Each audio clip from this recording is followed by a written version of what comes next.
pour vous. Et le thème de mon exhortation, c'est manifester et révéler le Christ. Oui, encore, le sous-thème, c'est de manifester le caractère de Jésus-Christ.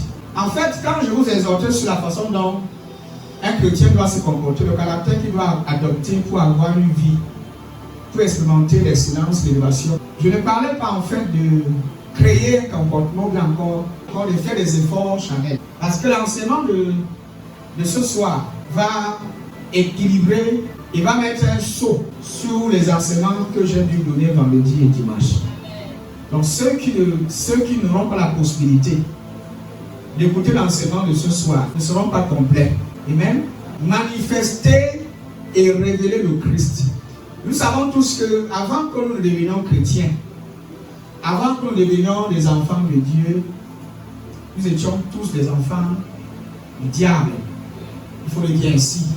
Nous étions tous perdus. Il n'y avait rien de bon en nous. Qu'est-ce qui est venu, quelle est cette chose qui est venue apporter le changement et la transformation dans notre esprit? C'est notre croyance en Jésus-Christ.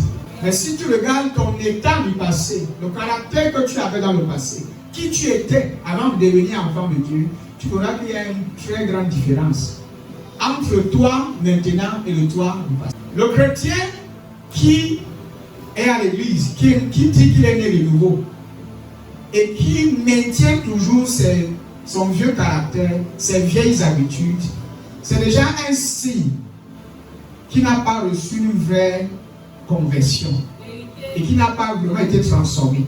Parce que la nouvelle naissance apporte la transformation intérieure. Je vous ai dit que le caractère ne se trouve qu'au niveau des actions, mais c'est votre être. Ce qui révèle ton caractère, ce n'est pas ce que tu fais, mais ce qui tu es. Ce qui révèle tes actions, ce n'est pas ce que tu as fait, mais ce qui tu es. Les actions ne sont que les fruits de qui tu es. Ton caractère, c'est ton être. C'est qui tu es réellement. Amen. Et je pense que quelqu'un qui a reçu Jésus, quelqu'un qui s'est identifié à l'œuvre salvatrice de Jésus-Christ, il a reçu une nouvelle vie. Amen. Et une nouvelle identité. Alléluia. Dans 2 Corinthiens chapitre 4, verset 11, on va lire. Car nous qui vivons, nous sommes sans cesse livrés à la mort à cause de Jésus, afin que la vie de Jésus soit aussi manifestée dans notre chair mortelle. Car nous qui vivons, donc il ne s'adresse pas aussi aux morts, il s'adresse aux vivants. Nous qui vivons, nous sommes sans cesse livrés à la mort à cause de Jésus, afin que la vie de Jésus soit aussi manifeste dans notre chair mortelle. L'apôtre Paul parle ici des chrétiens qui sont constamment exposés aux challenges, aux épreuves, aux tentations, beaucoup plus de tentations. Les tentations viendront, malgré que tu sois chrétien, tu serais tenté. Les épreuves ne manqueront pas. Mais le but de ces épreuves, de ces tentations, c'est pour que tu puisses enfin manifester la vie de Jésus-Christ au travers de ta chair. Les épreuves, certains challenges et certaines tentations viennent tester, quand elles viennent pour tester notre nature chrétienne. Et c'est là où nous voyons si réellement tu es né de nouveau ou tu ne l'es pas. Mais si réellement tu es né de Christ, et si réellement tu as revêtu la vie de Jésus, c'est là où tu verras la vie de ce Jésus-là se manifester au travers de toi. Et car nous qui vivons, nous sommes sans cesse livrés à la mort à cause de Jésus. Il parle ici des tentations, des épreuves, des persécutions, beaucoup plus des persécutions. Les épreuves dont Paul parle ici, ce sont les persécutions. Livrés à la mort. Parce que pendant qu'il évangélise, pendant qu'il prêche, pendant qu'il parle de Jésus, il y a des hommes qui ont pris l'initiative de lui combattre, de s'opposer à son message, de lutter, de l'insulter, de chercher même pour chercher à le tuer. Et qu'est-ce que l'apôtre Paul? Au lieu que l'apôtre Paul se plaint d'une telle vie, au lieu qu'il se plaint, qu'est-ce qu'il dit? Afin que la vie de tout ça, c'est afin que, ça c'est le résultat. Le mot enfin, c'est ce qui résulte. Amen. Que toutes ces épreuves-là produisent la vie de Christ. Elles viennent faire ressortir, faire jaillir la vie de Jésus-Christ en lui. Amen. En fait, à d'autres, nous l'avons dit que ces épreuves, ces persécutions viennent provoquer la vie de Jésus en lui. Amen. Afin que la vie de Jésus soit aussi manifestée dans notre chair mortelle. Pas la vie, pas le genre de vie ancienne, non, la vie de Christ. C'est ça qu'on appelle le christianisme. Le christianisme n'est pas une religion morte. Elle n'est pas une religion. Elle n'est pas un rituel des œuvres. Non, le christianisme, c'est la manifestation de la vie de Jésus-Christ en vous et au travers de vous. C'est le Christ qui vit en vous, qui agit au travers de vous. C'est le Christ qui touche les vies au travers de vous. C'est ça la définition du mot christianisme. Le christianisme ne sera jamais religion, et c'est une vie.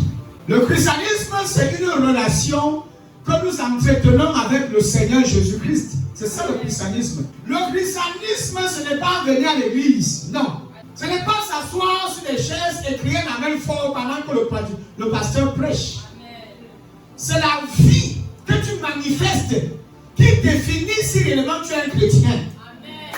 C'est la vie que tu mènes. C'est la vie que tu vis qui définit ta chrétienté. Ce n'est pas au travers des paroles. Ce n'est pas les passages bibliques que tu cites qui montrent que tu es un chrétien.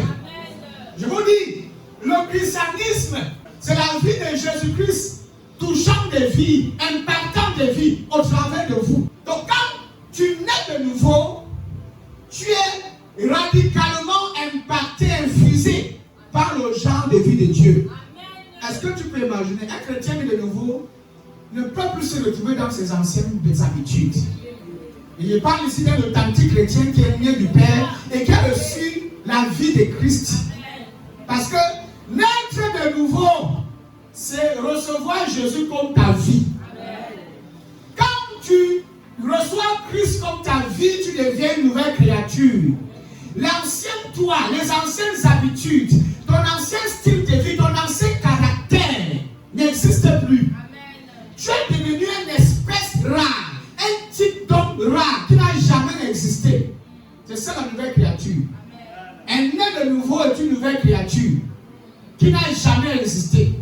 Pourquoi? Parce que sa vieille nature pécheresse n'existe plus. Elle a été supplantée ou encore remplacée par la vie de Jésus-Christ. Avant, tu étais seul et tu vivais ta vie. Et tu étais animé par tes sentiments ordinaires charnels. Tu étais poussé par tes envies. Et tu obéissais à tout ce que ta chair te dictait de faire.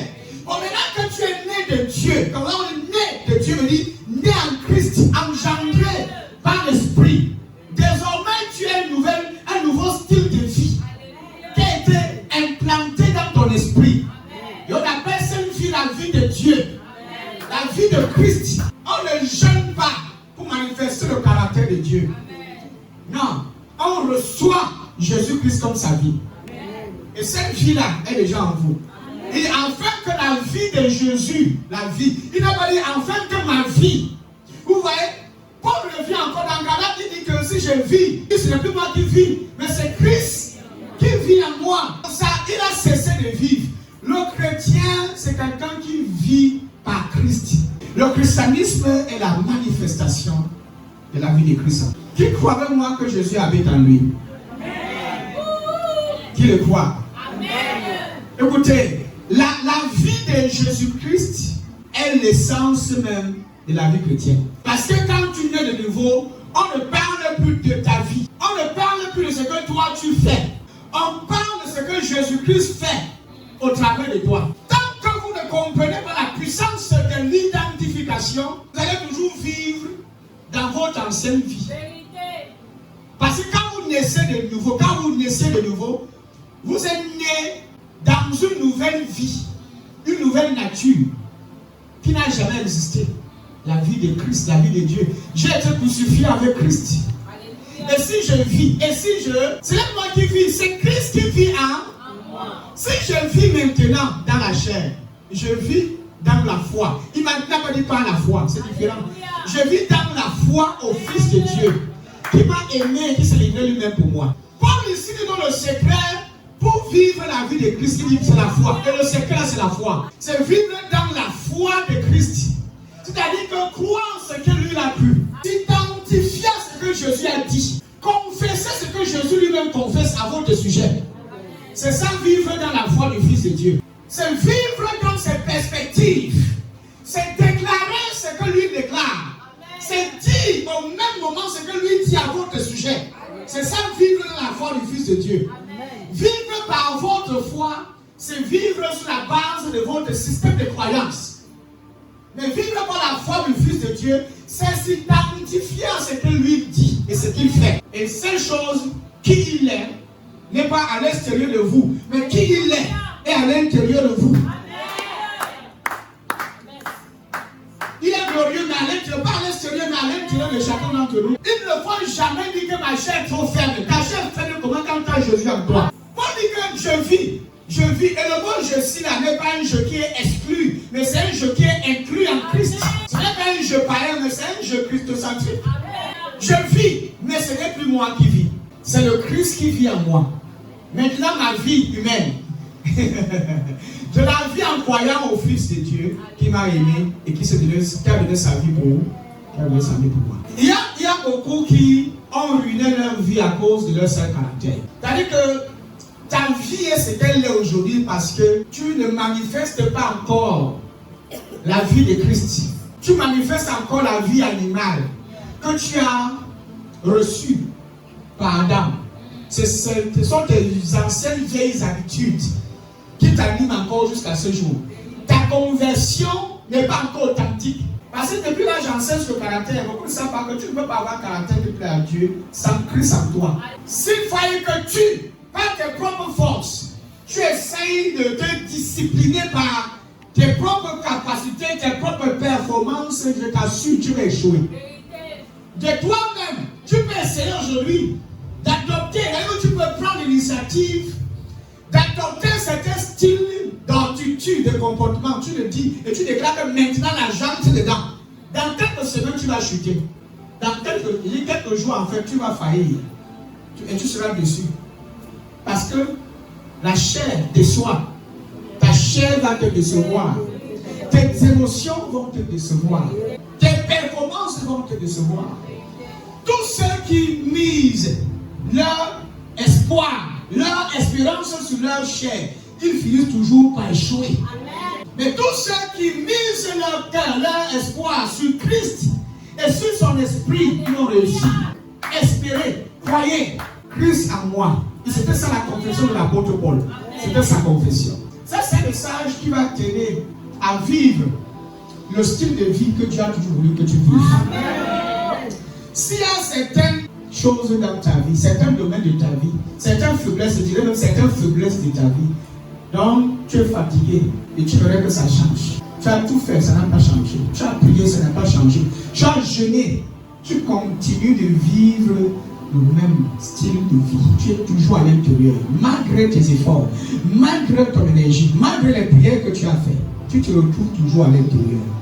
Le secret, c'est de t'identifier à la vie de Jésus-Christ en toi.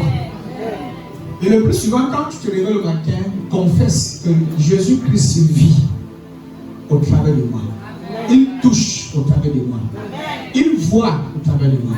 Il guérit au travers de moi. Il restaure au travers de moi.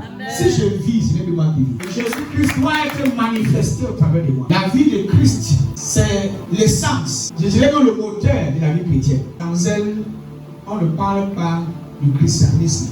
Vous voyez, dans le christianisme, en parenthèse, l'accent est beaucoup plus mis sur ce que vous devez faire. Dans nos prédications, dans les messages, on met plus d'accent sur ce que vous devriez faire pour plaire à Dieu. On met plus d'accent sur ce que vous deviez adopter. Les choses que vous deviez vous efforcer à faire pour plaire, pour être agréable aux yeux de Dieu. Et ça, c'est une doctrine qui ne glorifie pas Christ, qui ne lève pas Dieu, qui ne magnifie pas la grâce de Dieu.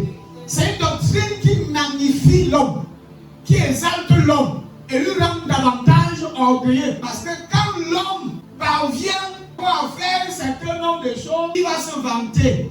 Il va taper sa poitrine et il va dire, si je suis ce que je suis, c'est grâce à moi. Si j'ai atteint le niveau que j'atteins, si j'ai pu acquérir tel nombre de choses, ce n'est pas grâce à la puissance de Dieu, ni grâce à sa vie à moi, mais c'est grâce à moi-même. La meilleure façon de présenter Jésus-Christ, c'est de le présenter comme étant le centre de toutes choses. C'est la meilleure façon. C'est-à-dire que sans lui, il n'y a rien. Sans lui, il n'y a plus rien d'autre. On ne prend pas Christ et on le mélange avec nos efforts. C'est lui et lui seul. Lui et lui seul en nous. C'est lui qui fait le travail. C'est lui qui œuvre au travers de nous. Il touche les vies au travers de nous. Que Dieu nous aide à comprendre. C'est la raison pour laquelle tout ce que Dieu doit faire aujourd'hui, il le fait au travers des hommes. Il le fait par l'intermédiaire de ses propres enfants. Voilà pourquoi Dieu a envoyé son Fils pour qu'il meure. Et qu'après sa mort, qui est la résurrection, et qu'après la résurrection, qui vient maintenant habiter dans les hommes. Dieu a besoin des hommes. Il a besoin des intermédiaires. Vous êtes ses enfants. Voilà pourquoi il habite en vous, afin de visiter plusieurs vies au travers de vous. Dieu a besoin des hommes, de ses enfants pour œuvrer sur la terre. Pour que les hommes, pour que les humains le voient, pour que les athées, les païens le voient, il faut que Jésus-Christ se manifeste au travers de toi. C'est au travers de toi que les gens vont le voir. Certains là dehors s'attendent à voir une apparition physique de Jésus-Christ. Et ils ne savent pas que Jésus-Christ apparaît aujourd'hui au travers de ses enfants. Beaucoup viennent dans cette église, ils s'attendent à ce que Jésus les apparaît comme ça. Ils disent, mon fils, me voici. Mais vous ignorez une chose, que Jésus-Christ habite en nous. Et il se manifeste au travers de nous. Son caractère, sa vie, elle vit au travers de nous. Quand je prophétise, c'est Jésus qui prophétise. Quand je guéris les malades, c'est Jésus qui guérit les malades. Quand je prêche, c'est Jésus qui prêche. Quand le monde essaye un peu de m'éprouver, son caractère s'exprime au travers de moi. Beaucoup s'attendent à ce que j'échoue, que je manifeste un comportement qui ne reflète pas Dieu. Mais ils sont toujours surpris de voir qu'il y a toujours un sourire sur mon visage. Pourquoi? Parce que le Christ vivant en moi, c'est un Christ toujours joyeux. Je suis animé d'un esprit de joie, de paix, d'amour. Parce que le Christ habite en moi. Manifeste la vie du Fils de Dieu. Nous sommes ses agents. Dis à ton voisin, nous sommes les agents de Dieu. Nous sommes ses agents. C'est-à-dire que Dieu t'a envoyé sur la terre comme un agent spécial pour distribuer, pour communiquer sa vie aux autres. Tu es un distributeur de la vie de Christ. Tu es la manifestation de la vie de Jésus-Christ. Écoutez, les apôtres ont demandé à Jésus de leur montrer le Père. Qu'est-ce que Jésus les a répondu? Qu'est-ce que Jésus les a donné comme réponse? Celui qui m'a vu. Parce que Christ était le Père. Il était la manifestation tangible de la personne du Père. Il incarnait son Père. Un chrétien né de Dieu. Quand on vous dit que la nouvelle naissance, c'est une effusion de la vie de Christ en vous. C'est Dieu qui s'est incarné en toi. C'est Dieu qui vient vivre sa vie en vous. C'est la nouvelle naissance. Et c'est ça l'essence même du christianisme, la vie de Christ. Et non la vie du chrétien. Si je vis, c'est moi qui vis. Que Dieu lui donne de comprendre ce que l'apôtre Paul a compris. Il y a quelque chose que l'homme s'est compris que l'Église n'a pas compris. Quand Paul parle, tu vois dans chacun de ses versets, il s'identifie à Jésus. Il ne parle pas de lui, mais par le Christ. Il est la personnification de la personne de Jésus. Partout il passe, c'est Christ. Pas moi, mais lui. Que je disparaisse, mais que lui soit vu. Que lui soit vu. Il exalte, vous savez, la grâce n'exalte pas l'homme, elle exalte Christ. Et c'est ça qui est bien les religieux. Parce que la grâce ne mentionne pas l'homme. Elle n'exalte pas la dignité ni les performances. Non, elle exalte la puissance de Christ. Elle magnifie l'œuvre de Jésus et ce qu'il est capable de faire. Au travers du chrétien. Il ne s'agit pas de toi, il s'agit de lui. Parce qu'à la fin de chaque message, parfois les gens disent, bon, tu as parlé de tout ce que Jésus fait. Qu'en est-il de nous alors? On doit faire quoi? Tu dois te reposer en lui. Tu dois t'allier. You have to allow yourself. Tu dois dire que permets-toi, laisse-toi conduire tout simplement. Repose-toi en lui. Tu reconnais que Jésus va au travers de lui. Chaque fois que tu as envie de prophétiser, dis Jésus va au travers de moi. Il parle et il bouge au travers de toi. Il bénit au travers de vous. il prophétise au travers de vous. Dans Isaïe 53, verset 10, il a pris le trait de brisé par la souffrance. Après avoir livré sa vie à la souffrance, après avoir livré sa vie en sacrifice pour le péché, il verra une postérité et prolongera ses jours. Et l'œuvre de l'Éternel prospérera entre ses lèvres. Il y a aussi Jean 15, verset 5. Je suis le cep, vous êtes les sarments. Celui qui demeure en moi et en qui je demeure porte beaucoup de fruits. Car sans moi, vous ne pouvez rien faire. Waouh! Car sans moi, vous ne pouvez rien faire. Je suis le cep, vous êtes les sarments. Celui qui demeure en moi et en qui je demeure porte beaucoup de fruits. Car sans moi, vous ne pouvez rien faire. Donne-moi une autre leçon, mon fils. Je suis la vigne, vous êtes les branches. Si quelqu'un reste attaché à moi, comme je suis attaché à lui, il donne beaucoup de fruits. En effet, sans moi, vous ne pouvez rien faire. Alléluia. Amen. Alléluia. Amen. Les sarments sont la partie du cep qui produit du fruit. Vous n'êtes pas l'origine, vous n'êtes pas le tronc. Vous êtes de la partie qui produit le fruit, des branches. Donc, en d'autres mots, vous puisez votre énergie du cep. Ou bien encore de la vie. Toi, tu n'es qu'une branche. Tu n'es pas la vie. Tu n'es pas la source. Mais là, si tu commences à te comporter comme si tu étais la source, c'est là où c'est grave. Tu ne seras jamais la source. Il y a une source. Et cette source-là, c'est Jésus-Christ.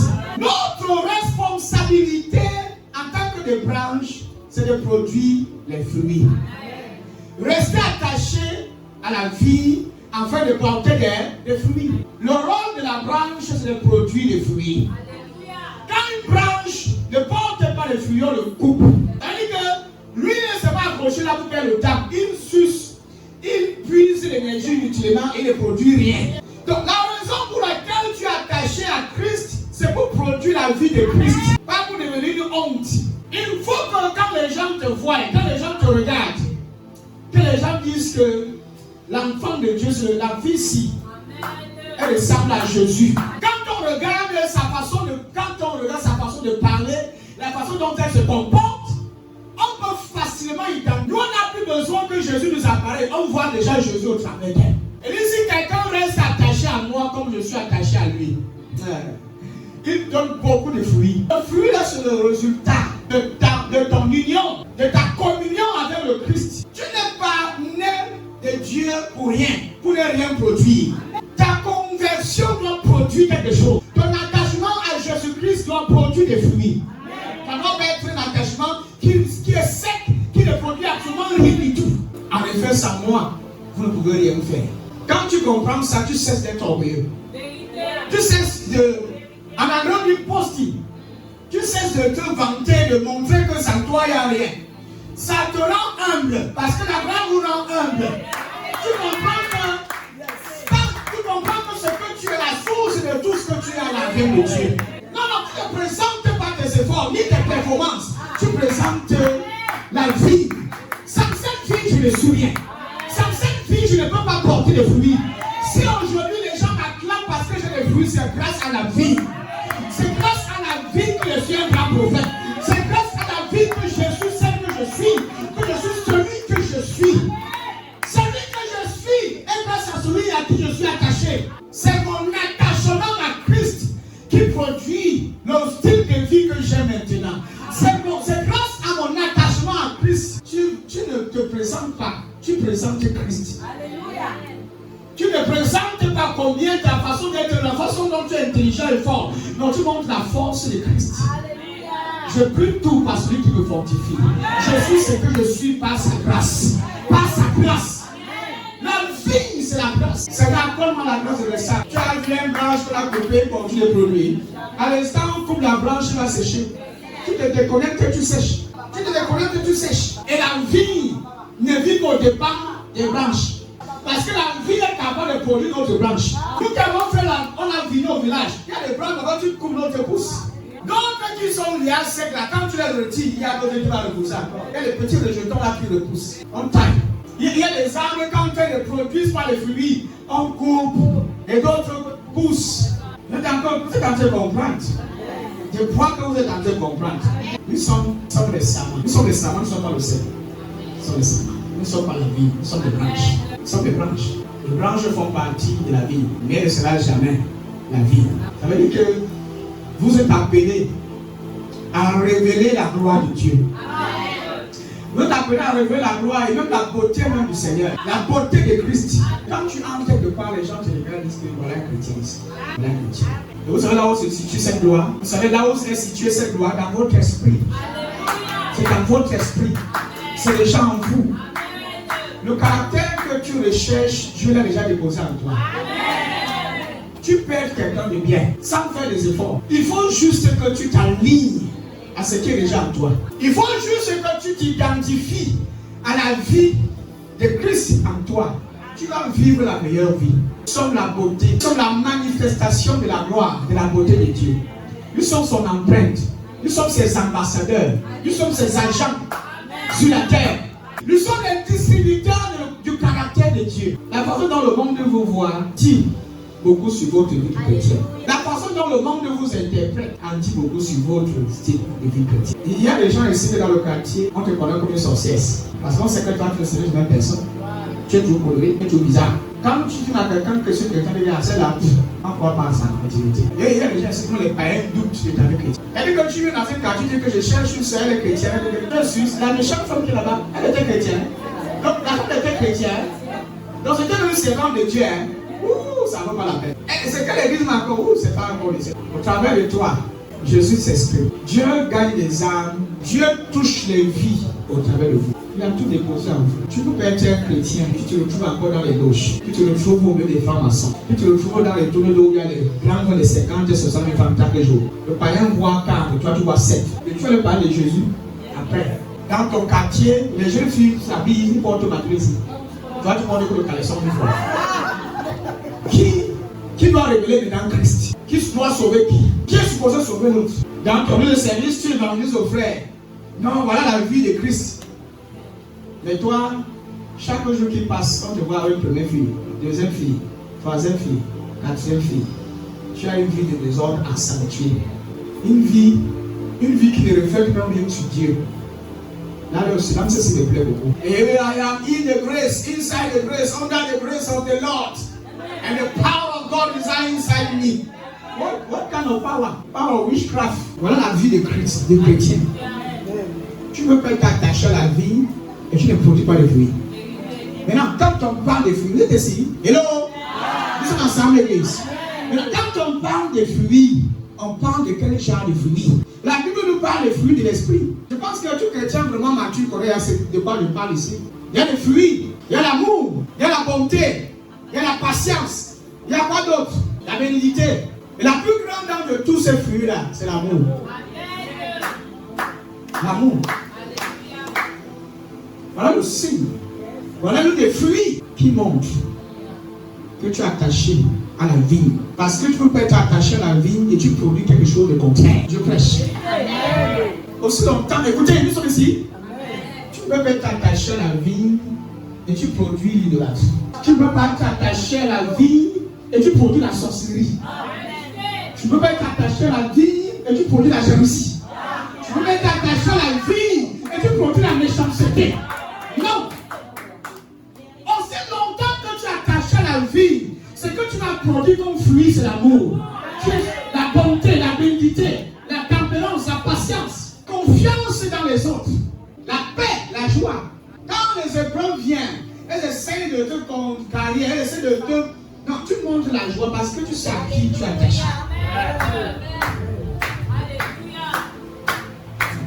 Aussi longtemps, il a dit ça, aussi longtemps que les branches sont attachées à la vie, elles vont produire des fruits. Ça peut être la prière de quelqu'un. Nous voulons que c'est devant l'argent, non? Non, laisse ça, laisse. Père, nous voulons produire des fruits qui prouvent que nous sommes attachés à toi. Je ne peux pas être attaché à une grande vie comme Jésus-Christ. C'est ce que c'est que la vie. La vie produit, la vie transmet les sels. La vie, le vin. Tu ne peux pas être attaché à la vie et tu ne produis rien. Tout ce qui sort de toi, c'est le contraire. Papa, je me reconnais tant qu'une branche, je ne suis pas la vie. Écoute, s'il y a des mauvaises choses qui sortent de toi, qui se manifestent autour de toi, qui ne glorifient pas le caractère de Christ. Ce que tu peux faire comme prière, Seigneur, donne-moi la grâce de rester attaché, que je sois encore plus attaché. Parce que le secret, c'est de rester attaché. Il a dit, restez attaché. Restez attaché. Si quelqu'un reste attaché. Les tentations viendront pour te déconnecter. Reste attaché. Les épreuves vont venir, ne doivent te détacher de la vie. Reste attaché. Et aussi longtemps que tu es attaché, tu produis des bons fruits. Même si les épreuves viennent, comment je reste attaché? Même s'il y a des tentations, je reste attaché. Les insultes, des calomnies, je reste attaché. Le mépris, je reste attaché. Et rien ne pourra me détacher de la vie. Parce que le jour où tu te détaches, tu sèches. Ça, ce sont des révélations que quand tu comprends, l'orgueil quitte ton esprit. La fierté de ta chair te quitte. Tu dépends de la vie. Quand les gens acclament, tu dis que n'a jamais pas trop c'est grâce. Même les apôtres ont compris ça. Quand Christ se manifeste au travers d'eux, opérer des miracles. Quand les hommes acclament, ils disent que non, c'est pas pour nous. Mais Jésus-Christ. Mais Jésus-Christ. Quand les gens se couvrent pour t'adorer, ils disent que non, pas devant moi, mais la vie. La vie. C'est grâce à la vie que je suis ce que je suis. C'est grâce à la vie. C'est grâce à la vie. C'est le Christ en vous qui produit la gloire. C'est le Christ en vous qui produit l'excellence. C'est le Christ en vous qui produit la puissance. Sa gloire est à l'intérieur de vous. Ce que tu dois faire aujourd'hui, c'est faire un check-up. Regarde à l'intérieur de toi. Qu'est-ce que tu vois? La vie de Christ ou ta vie? Nous sommes ici. Amen.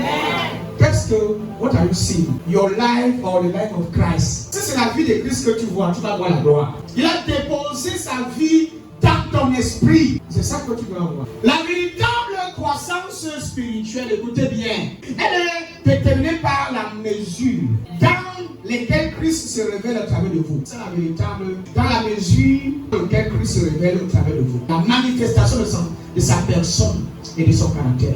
Pour connaître que tu es vraiment authentique, pour qu'on connaisse, c'est dans ta mesure, c'est dans la mesure auquel le caractère de Christ s'exprime autour de toi. Ce n'est pas le babagage, the life of Jesus. Qu'est-ce qu'on voit? Qu'est-ce que les gens voient au travers de moi? Est-ce que la vie de Christ, est-ce que c'est la vie de Jésus qu'on voit? C'est ça qu'on veut voir. Ce n'est pas toi, mon frère, c'est Jésus qu'on veut voir. Voilà pourquoi il y a une émission où je partais où chaque putain on dirige au nom de Christ en toi. Parce qu'on honore pas toi, on honore Jésus en toi. Parce que lui en toi, il est la gloire. Lui en toi, il est l'excellence. Lui en toi, ce n'est pas toi qu'on honore. On honore le Christ en toi. En moi, il est excellent. Si tu as encore certaines choses avec lesquelles tu te débattes, certaines faiblesses, aujourd'hui tu dois dire Seigneur, je me reconnecte à la vie. Pour être plus efficace et productif. Tu as cessé d'être productif. Est-ce que toi, en tant que chrétien, tu produis encore? Il y a certains chrétiens qui ont cessé de produire depuis très longtemps. Ils produisent plus les fruits. Parce que quelque part, il y a eu un détachement de la vie. Il y a eu un détachement. Lui, il ne s'était pas détaché, c'est toi. Parce que lui, il ne va jamais se détacher. Lui, il ne va jamais se détacher de toi. Et c'est toi qui te retrouves malmené, emporté à certains plaisirs du monde. Dis à ton voisin, permets à ce que la parole de Dieu demeure chemin en toi. Et donc le conseil, c'est de dire que quand tu étudies la parole de Dieu, donne ce conseil. Tu dis que la parole et Jésus-Christ font qu'une seule personne. Plus tu le connais, plus tu deviens un avec lui. Plus tu le connais, plus il se révèle à toi. C'est au travers de toi. Plus tu le connais, plus il se révèle à toi et au travers de toi. Et moins tu le connais, moins tu le manifestes. Et moins il va se révéler au travers de toi. Ça, c'est des choses claires. L'étude constante de la parole de Dieu va t'amener dans une dimension de la manifestation de son caractère. Tout chrétien qui a l'intention de connaître Jésus, il se laisse voir, il se révèle, il se montre. Quand tu viens à l'église avec l'intention de connaître Christ au travers du message, il ne va pas se cacher, il va se montrer, tu le verras, il se révèle. Il n'est pas encore un homme qui cherche à connaître Jésus-Christ et Jésus s'est caché. Et Jésus a dit que moi, je ne veux pas se révéler à toi. C'est pourquoi tu n'es pas productif, tu ne produis pas assez de fruits, parce que tu ne le connais pas. C'est quoi rester attaché? Comment faire pour rester attaché? La question qu'on doit souvent se poser à la fin de ce message, c'est en grandissant graduellement dans la connaissance de Christ. Plus tu grandis dans la révélation de qui il est, plus son caractère va se manifester au travers de toi. Beaucoup de chrétiens ne portent pas encore des fruits, ou bien encore ne manifestent pas encore le caractère de Christ parce qu'ils ne le connaissent pas d'abord. Ils ne le connaissent pas comme étant amour, compatissant, bon. Ils le connaissent autrement. Et voilà pourquoi Jésus-Christ ne se manifeste pas en eux dans cette dimension de bonté, d'amour, de patience, comme on l'a dit dans Galates, si vous étudiez, vous pouvez donner ce passage. Il parle des fruits de l'esprit. Si certains chrétiens ne parviennent pas encore à voir l'amour, la bonté, la bénignité, la fidélité, la douceur, manifestées au travers d'eux, c'est parce qu'ils n'ont pas vu en Christ toutes ces qualités-ci, tous ces fruits. Vous devez d'abord chercher à connaître la vigne. Si tu es une branche, toi en tant que branche, tu vas connaître qui est la vigne et ce que la vigne te transmet. Parce que les fruits que tu produis dépendent de la révélation que tu as de la vigne. L'ignorance des qualités de ce que la vigne porte va te maintenir dans un état de sécheresse. Tu seras improductif. Tu ne peux pas être attaché à quelqu'un sans le connaître. L'attachement, c'est la révélation. L'attachement, là, c'est la connaissance. Rester attaché à quelqu'un, ça parle de la communion. C'est ta communion avec Jésus-Christ qui va déterminer les fruits que tu vas produire.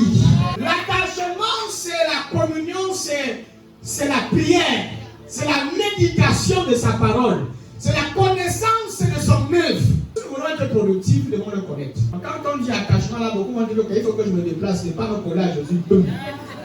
Pardon, il faut que j'explique comme ça pour que certains comprennent. Aussi longtemps que vous êtes attaché, c'est-à-dire aussi longtemps que vous êtes conscient, amen, aussi longtemps que vous êtes conscient de qui il est, c'est-à-dire le produit qui il est. Mais si vous ne connaissez pas qui il est, vous n'allez pas être productif. Qui est Jésus? Qui est Jésus? C'est quoi sa nature? Quelle est sa nature? La première des choses, quand on lisait verset comme ça qu'on a lu tout à l'heure, c'est de chercher d'abord à connaître, voilà, comme dans Jean 15, chercher à connaître la nature d'une vie. La nature de la vie. Est-ce qu'il y a quelqu'un ici qui peut s'attacher à quelqu'un sans le connaître? Si il dit je suis la vie, vous êtes le sang, vous êtes les branches. Si quelqu'un reste attaché, si quelqu'un reste en communion, vous pouvez changer le mot attaché par. Si quelqu'un reste en communion, en relation à moi, comme je suis attaché aussi à lui, Garasi Grodiata. C'est-à-dire que Dieu lui se voit dans la position où il est attaché. Lui ne se voit pas détaché, il ne se voit pas séparé. Lui, il se voit étant uni à vous. L'attachement parle de l'union. Nous sommes dans une union inséparable avec le Seigneur. Le chrétien qui a reçu Christ, il est en union avec lui. En d'autres mots, il partage tout ce que Jésus-Christ est. Nous sommes son empreinte. Nous sommes ses agents. Sa gloire est à moi. Sa richesse est à moi. Quelqu'un reste attaché à moi, je suis attaché à lui. Il donne beaucoup de fruits. Il donne pas. Il donne. Il donnera. Il donne. Et ces nations continuent, il donne. En effet, sans moi, vous ne pouvez rien faire. Ouais, c'est très précis là. Sans moi, on ne peut rien. Et sans lui, on ne peut rien faire. Tu vas dire quoi après ça? Qu'est-ce que tu vas encore ajouter? Que sans lui, tu peux encore être quelqu'un. Avant de sortir tes phrases, il sait sur quoi il s'appuie. Il est la source. C'est lui qui approvisionne. Il est la source, la branche. C'est-à-dire que le tronc, pardon. C'est lui qui transmet les sels, l'énergie, l'eau, tous les éléments dont tu as besoin pour produire les fruits. Pour que tu restes verte, pour que tes feuillages restent verts, pour que tu restes forte, il te faut, tu dois rester attaché à la vie. C'est lui. Pour que tu restes debout, en plein air, tenter de bénéficier d'une bonne air, l'atmosphère, tout le reste là, le firmament, tout ça. Il faut que lui reste debout. Il faut qu'il reste debout. Toi, tu n'es qu'un bénéficiaire. Je vais t'encourager ce soir, s'il te plaît. Reste en communion avec le Seigneur. Que rien ne vous décourage. Même si tu te retrouves dans certaines erreurs, reste connecté à lui. Parfois, les branches sont attaquées. Pour le Saint-Fois, on va finir bientôt. Car vous êtes morts. Et votre vie est cachée avec Christ en Dieu. Quand Christ, votre vie, paraîtra, alors vous paraîtrez aussi avec lui dans la gloire. Car vous êtes, qu'est-ce qui est mort? Le péché. Vous êtes mort. Votre vous est mort. Car vous êtes, vous là, c'est la chair. Vous êtes mort. Donc quand Christ est mort, ta vieille nature est morte. Tes vieilles habitudes est morte. Tu es mort dans tout ce qui était ancien. Et tu vis en Christ. Parce qu'il est ressuscité.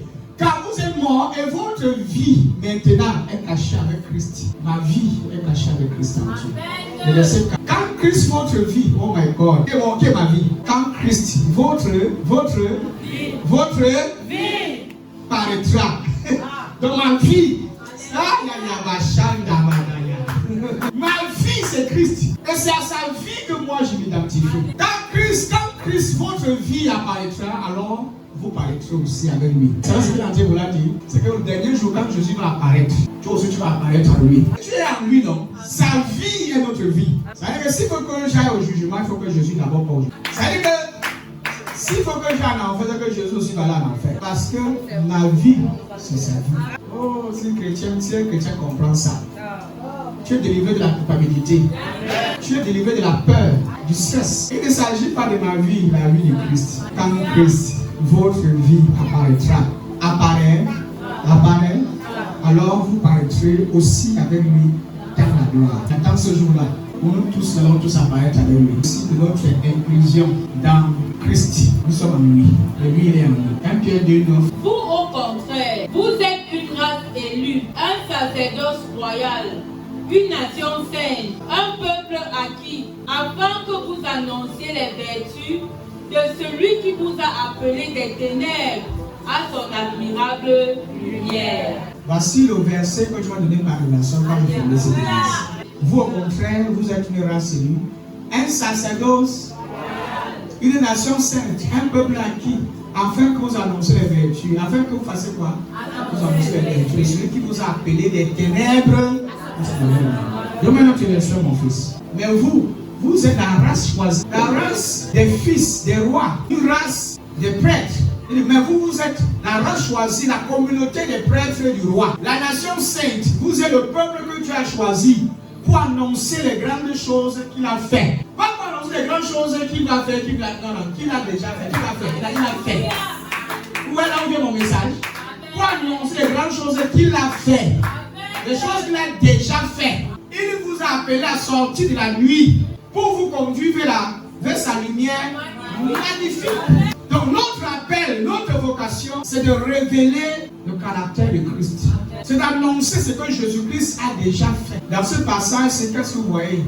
Votre identification. Elle dit exactement qui nous sommes en Christ. Et ça, c'est mon mandat. Si tu veux connaître le message que je prêche, va lire ce passage-ci. S'il faut que je prêche avec ce passage, il faut commencer 2 mois. Rien que pour vous démonter que le verset, il y a tout à l'intérieur. Mais vous, pas eux. Il dit vous parce qu'il y avait d'abord eux à haut. Il parle d'autres groupes de personnes. Il change d'auditoire. Il s'adresse à un auditoire un peu différent. Il s'adresse à vous, mais vous. Le monde me dit qu'en haut, là, il y avait quelque chose d'autre, mais ça ne vous concerne pas. Ça n'a rien à voir avec vous. Mais vous êtes différents. Vous n'êtes pas comme eux. Le présent actuel, vous êtes la race. Une race que Dieu a choisie. Vous voyez, nous sommes choisis par le Seigneur. Pas appelés, il y a une différence entre appelé et choisi. La sélection, c'est l'élection. Je parle ici de l'élection. C'est qu'avant, c'est la prédestination en fait. Avant la fondation du monde, Dieu t'avait déjà pointé. Tu existais déjà dans sa conscience. Tu existais dans la préscience de Dieu. La race choisie, une race différente. Quand on parle d'une race, on parle d'un groupe de personnes différentes de tous les autres. Les races de chiens différentes des autres. On s'appelle du chien, mais ils ne sont pas les mêmes couleurs, pas les mêmes races. Ils proviennent d'une autre source. Dis à ton voisin, nous sommes différents. Nous ne sommes pas comme tout le monde. Voilà pourquoi quand tu entres ici, sachez que tout ce que nous faisons ici est différent. Donc ne t'attends pas à ce que je fasse des choses comme les autres pasteurs, que je prêche, que je fais comme les autres églises. Donc dans il doit plutôt organiser les pasteurs comme ça, parce qu'ailleurs c'est comme ça. C'est pas comme ça ici. Notre race est influente. Notre race est différente. Nous sommes beaux, nous sommes royaux, nous sommes des prêtres. Nous ne sommes pas des fidèles, il n'y a que les prêtres ici. Quand on parle des prêtres, une communauté des prêtres, vous savez ce que ça veut dire? Vous êtes des sacrificateurs.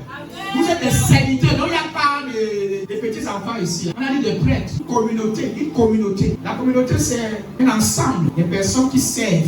Le prêtre, ils offrent des encens, ils offrent des sacrifices dans l'ancienne alliance. Quand tu voyais un prêtre, son service était de représenter le peuple devant Dieu. Offrir des sacrifices à la faveur du peuple. Adresser des prières à Dieu à la faveur du peuple. Les prêtres, ce sont des intercesseurs. Ils sont le service des prêtres. Vous êtes des prêtres. Nous sommes une communauté des prêtres, des intercesseurs, des servantes et des serviteurs de Dieu. Nous offrons un culte. Un prêtre offre un culte à Dieu, un service agréable à Dieu. Quel est le service que vous offrez? C'est ça notre commission. Vous êtes le peuple que Dieu a choisi. Et c'est la deuxième fois qu'il reprend encore ça. Vous êtes le peuple que Dieu a choisi. Vous êtes le peuple que Dieu a choisi. Pour annoncer, vous a choisi pourquoi? Pourquoi est-ce qu'il nous a choisi? Il nous a choisi pour être bien précis, annoncer les grandes choses qu'il a faites. Il vous a appelé à sortir de la nuit pour vous conduire vers sa lumière magnifique. Que Dieu vous bénisse. Et que vous soyez bien bénis.